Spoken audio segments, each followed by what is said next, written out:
Dobra, dobra, dobra, daj pan spokój już z tym skakaniem. W podbieraku jesteś teraz, ci się zachciało.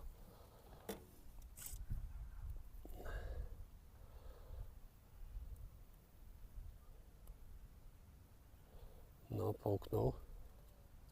Mocno.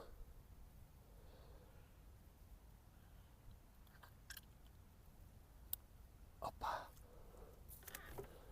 Taka sytuacja, słuchajcie. Kolejny już dzisiaj, taki ładny.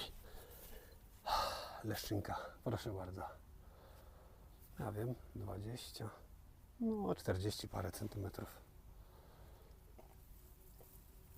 O, proszę. Łowi się? Łowi.